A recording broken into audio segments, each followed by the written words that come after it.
Neat 2026 ఫలితాల్లో శ్రీ చైతన్య విద్యా సంస్థలు మరోసారి తమ సత్తా చాటాయి.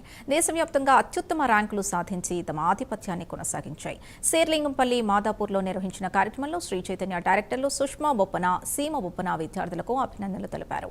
నీట్ 2026లో ఆల్ ఇండియా ఫస్ట్ ర్యాంక్ ని ఆర్యన్ గుప్తా సాధించగా, ఆంధ్రప్రదేశ్, తెలంగాణ, కర్ణాటక, ఒడిశా రాష్ట్రాల్లో టాపర్లుగా శ్రీ చైతన్య విద్యార్థులు నిలిచారని వెల్లడించారు. టాప్ 10 ర్యాంకుల్లో తెలంగాణ, ఆంధ్రప్రదేశ్ల నుంచి 8 మంది, టాప్ 100లో 80 మంది విద్యార్థులు శ్రీ చైతన్యకు చెందిన వారేనని తెలిపారు. విద్యార్థుల క్రమశిక్షణ, ఉపాధ్యాయుల నాణ్యమైన బోధన వల్లే ఈ ఫలితాలు సాధ్యమయ్యాయని పేర్కొన్నారు.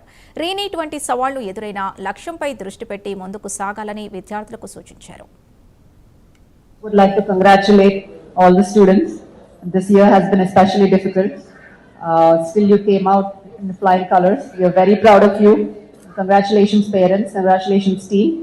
And hopefully you'll get to enjoy whatever's left of your holidays. Sri Chaitanya students, iddariki 720 on 720 mark was expected based on the key. Both the students are here today, Suchita and Srikar. Congratulations.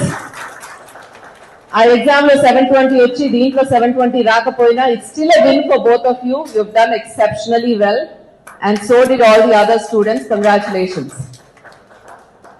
ఈ neat జర్నీలో ప్రతి parent కి student కి ఇప్పుడు ఒక question ఉందండి. Exam లో ఇంత ఇన్కన్సిస్టెన్సీస్ ఉన్నప్పుడు ఈ కాంపిటీషన్స్ లో పిల్లలు కరెక్ట్ గా వాళ్ళు కష్టపడిన దానికి చేయగలుగుతారా?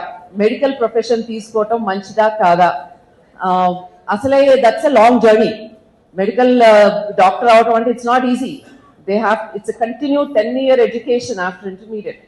సో అలా ఫీల్ అయ్యే టైంలో ఇప్పుడు నీట్ ఎగ్జామ్ లో ఇన్కన్సిస్టెన్సీ మూలాన అసలు మెడికల్ ప్రొఫెషన్ చూస్ చేసుకోవాలా లేదా అని కూడా చాలా మంది పిల్లలు they are discussing right now and parents are also discussing.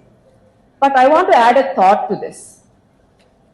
Exam pattern, exam inconsistencies ఒకసారి గుర్తు చేసుకోవాలండి. బికాస్ ఈ ఇబ్బందులు ఏదైనా టెంపరీ. ఇవాళ ఇంత కెయాటిక్ గా ఇట్లా జరిగినా కూడా ఈ పిల్లలందరూ టుమారో డిఫరెంట్ ఎయిమ్స్ యూనివర్సిటీస్కి వెళ్తారు, జిప్మర్కి వెళ్తారు, best of medical colleges around the country. So it's a temporary pain. It's a temporary setback for students.